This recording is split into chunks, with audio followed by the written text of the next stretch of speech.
Baik, Assalamualaikum warahmatullahi wabarakatuh. Eh, Sebelumnya, terima kasih kepada Bu Yun Yuliani MPD serta Bapak Arham Mauriyat MA selaku dosen pengampu dari mata kuliah Teori-Teori Kepribadian Bimbingan Konseling 2024. Perkenalkan, nama saya Hana Fatimah Zahra. Saya dari kelas A2 Bimbingan Konseling 2024. Di sini saya akan menjelaskan tentang teori kepribadian menurut Gordon Allport.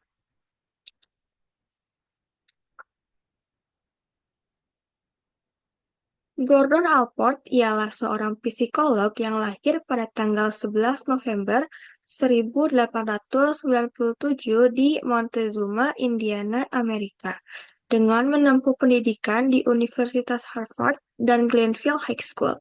Ia mendapatkan gelar doktor psikologi dari Harvard pada tahun 1922. Ia meninggal pada tanggal 9 Oktober 1967 di Cambridge, Massachusetts, Amerika.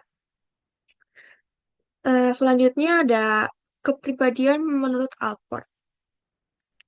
Gordon Allport eh, mendefinisikan kepribadian sebagai organisasi dinamik dalam sistem psikofisik individu yang menentukan penyesuaian unik dengan lingkungannya. Artinya, kepribadian seseorang adalah gabungan antara aspek mental atau psikologis dan fisik biologis yang terus berkembang secara aktif untuk membantu individu beradaptasi dengan lingkungannya. Alport menolak teori psikoanalisis Sigmund Freud yang terlalu menekankan ketidaksadaran dan konflik masa lalu. Salah satu momen penting yang membentuk pandangan ini terjadi ketika Alport mengunjungi Freud. Ia menceritakan tentang seorang anak kecil yang ia temui di tram karena takut duduk dekat orang kotor dan terus mengeluh kepada ibunya. Alport berasumsi ketakutan anak itu berasal dari pola asuh ibunya karena terlihat dari gaya pakaian ibunya yang rapi dan tegas. Namun, Fred bertanya, apakah anak laki-laki itu adalah kamu?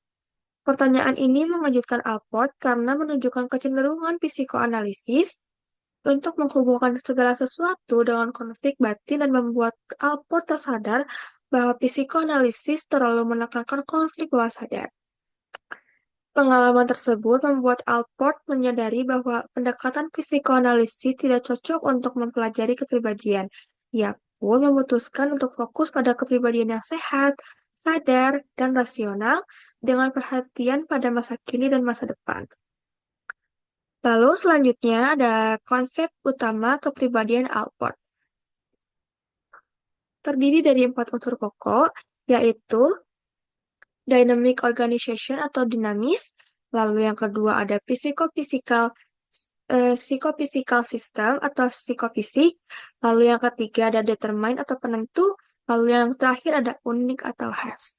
Saya akan jelaskan terlebih dahulu pada dynamic organization. Dynamic organization atau dinamis yaitu kepribadian yang tidak stuck di situ-situ aja, melainkan berubah seiring waktu dan seiring mendapatkan pengalaman baru. Lalu di sini ada psikophysical system atau psikofisik, yaitu kepribadian adalah gabungan antara pikiran atau mental dan tubuh fisik. Lalu yang ketiga ada determine atau penentu, yaitu kepribadian yang mengarahkan bagaimana kita berperilaku. Lalu yang terakhir adalah unik atau khas. Artinya, setiap kepribadian itu beda dan mempunyai ciri khasnya masing-masing. Tidak ada yang sama persis. Lalu, poin C adalah perbedaan kepribadian, karakter, dan temperamen. Nah, sebelum eh, lanjut ke materi yang selanjutnya, saya akan menjelaskan dulu apa sih perbedaan kepribadian, karakter, dan temperamen. Nah, kepribadian itu adalah gambaran perilaku seseorang yang mencakup aspek psikologis dan fisiologis tanpa penilaian moral. Lalu, karakter berkaitan dengan aturan perilaku yang sering dinilai secara moral, seperti baik atau buruk. Alport menolak menyamakan karakter dengan kepribadian. Lalu yang terakhir adalah temperamen. Temperamen itu berhubungan dengan disposisi biologis atau bawaan seseorang, berbeda dari kepribadian dan yang melibatkan kombinasi faktor biologis dan psikologis. Lalu selanjutnya di poin D adalah struktur dan dinamika kepribadian. Baik, kita lanjut. Secara singkat, kepribadian menurut Alport itu dibentuk sama yang namanya trait atau sifat yang dapat membentuk pola perilaku seseorang. Nah, trait atau sifat ini yang bikin seseorang tuh konsisten dalam bersikap di berbagai situasi. Contohnya, kalau orang yang dasarnya itu emang baik, maka orang itu bakal tetap baik dimanapun dia berada. Itulah yang dinamakan trait atau sifat. Lalu di sini juga ada jenis-jenis trait. Yang pertama ada trait umum. Nah, sifat ini biasanya ada di banyak orang dan bisa dibedakan antar budaya. Contohnya itu kayak orang Sunda dikenal lemah lembut, sementara orang Batak lebih belak-belakan. Lalu yang kedua ada trait individual. Sifat ini lebih spesifik dan unik. Terus sifat ini juga dibagi lagi menjadi tiga yaitu disposisi kardinal. Nah, disposisi kardinal ini yaitu sifat yang khas banget dan dominan di kehidupan seseorang tapi jarang dimiliki. Contohnya, orang narsis yang nunjukin rasa cintanya ke diri sendiri. Lalu yang kedua ada disposisi sentral, yaitu sifat utama yang kelihatan jelas sama orang lain. Contohnya, ramah, jujur, ambisius. Lalu yang terakhir adalah disposisi sekunder, yaitu sifat yang jarang muncul. Munculnya cuma di situasi tertentu aja. Misalnya, orang yang biasanya sabar, tiba-tiba ngamuk kalau ada yang berani nyenggol kehidupannya. Lalu, selanjutnya ada poin F, yaitu proprium atau konsep diri. Proprium itu seperti kesadaran tentang aku itu siapa, yang berkembang seiring waktu dan seiring bertambahnya usia. Yang perkembangannya itu dari bayi sampai dewasa, yaitu satu usia 0 sampai 3 tahun. Yang mulai sadar sama tubuh sendiri, yaitu sense bodily self, misal, ini kaki aku.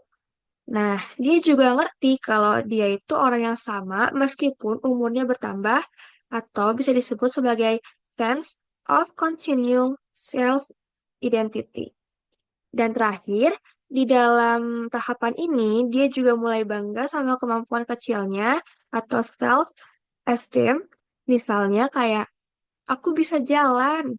Nah, lalu yang kedua ada usia 4 sampai 6 tahun yang mulai ngerti hubungan antara diri sendiri sama benda atau orang lain, atau bisa disebut sebagai extension of self. Misal, itu ibuku. Nah, si anak juga mulai peduli sama pandangan orang lain tentang dirinya, yang bisa disebut sebagai self-image. Misalnya, aku anak baik kok, gitu. Lalu yang ketiga ada usia 6 sampai 12 tahun yang ditandai si anak udah bisa mikir rasional dan coba selesaiin masalahnya sendiri atau bisa disebut sebagai self rational couple. Lalu yang keempat ada remaja ditandai dengan udah punya tujuan hidup jangka panjang atau yang bisa disebut sebagai appropriate striving. Misalnya, aku ingin jadi pilot. Nah, lalu yang tahapan terakhir adalah dewasa. Ditandai dengan kepunyaan sadaran penuh tentang dirinya sendiri. Ngerti apa maunya, kenapa dia gini, dan tujuan hidupnya apa. Atau yang biasa disebut sebagai self as knower. Lalu poin G adalah motivasi menurut Alport. Menurut Alport, motivasi kita datang dari apa yang kita inginkan sekarang dan masa depan. Bukan cuma karena pengalaman masa lalu seperti teori Sigmund Freud. Nah, motivasi ini terbagi menjadi dua jenis, yaitu otonomi fungsional perseveratif, dan juga otonomi fungsional propriatif. Kita bahas dulu yang otonomi fungsional perseveratif ya. Otonomi fungsional perseveratif yaitu kebiasaan yang jadi otomatis karena sering diulang-ulang. Misalnya, minum kopi di pagi hari, bukan karena butuh, tapi karena emang udah biasa aja gitu setiap hari. Lalu ada otonomi fungsional prokreatif, yaitu motivasi yang datang dari nilai dan tujuan hidup yang lebih besar. Misalnya, kerja keras tuh bukan cuma untuk dapetin uang aja, tapi kita tuh enjoy sama kerjain itu dan seneng kerja di situ. Selain dua jenis motivasi juga, ada nih tiga prinsip motivasi, yaitu satu, mengatur energi, yaitu fokus sama hal yang produktif, bukan buang energi buat hal negatif. Yang kedua, ada mencapai kompetensi, yaitu selalu berusaha jadi lebih baik dan lebih ahli dari sebelumnya. Dan yang terakhir ada pola appropriate, yaitu menjaga konsistensi dan keseimbangan dalam kepribadian. Lalu di poin H adalah kepribadian sehat menurut Alport. Masuk ke pembahasan yang terakhir, menurut Alport, kepribadian yang sehat itu memiliki ciri-ciri seperti di bawah ini, yaitu satu, suka hal yang bermakna. Nah, seperti aktif di banyak kegiatan yang bikin hidupnya itu berarti. Misalnya, aktif di kegiatan volunteer. Volunteer. Lalu yang kedua adalah hubungan hangat dengan orang lain, seperti yang bisa dekat sama keluarga, teman, dan orang sekitar. Jadi kayak humble banget gitu. Apa namanya? Fleksibel sama semua orang. Lalu yang ketiga ada stabil secara emosional. Jadi dia tuh bisa ngontrol emosi dengan baik dan gak gampang kebawa perasaan negatif. Lalu yang keempat adalah pandangan realistis, yaitu ngerti dunia apa adanya, kayak gak kebanyakan halu atau berhayal kayak banyak orang lain, termasuk aku. Canda. Lalu yang kelima adalah punya keterampilan, seperti bisa selesaiin tugas dan masalah dengan baik. Yang keenam adalah pemahaman diri yang baik, yaitu ngerti kelebihan dan kekurangan diri sendiri. Misalnya kayak kelebihan aku ini menggambar, tapi kekurangan aku tuh nggak bisa menghitung. Nah, itu. Lalu yang terakhir adalah punya prinsip hidup yang baik, yang kuat. Punya nilai yang dipegang teguh dalam hidupnya, misalnya jujur atau setia. Materinya sudah selesai, kita masuk ke kesimpulan. Kesimpulannya, teori kepribadian Gordon Allport menyatakan kalau manusia itu rasional dan bertindak berdasarkan motivasi buat mencapai tujuannya, bukan hanya dipengaruhi oleh masa lalu. Kepribadian itu terus berkembang seiring waktu. Gabungan antara pikiran dan fisik, dan setiap orang punya trait atau sifat unik yang nentuin bagaimana dia bersikap, sekaligus membedakan dirinya dari individu lain. Alport juga fokus sama orang yang sehat mentalnya, yang punya hubungan baik dengan orang lain, bisa kontrol emosinya, dan tahu tujuan hidupnya. Jadi, kepribadian itu bukan hanya tentang masa lalu, tapi tentang apa yang kita pikirin dan rasain sekarang dan nanti. Baik. Mungkin cukup sekian dari saya. Mohon maaf bila banyak kekurangannya dan kesalahan kata yang saya sebutkan tadi. Wabillahi taufiq wal hidayah. Wassalamualaikum warahmatullahi wabarakatuh. Bye-bye. Ketemu lagi nanti.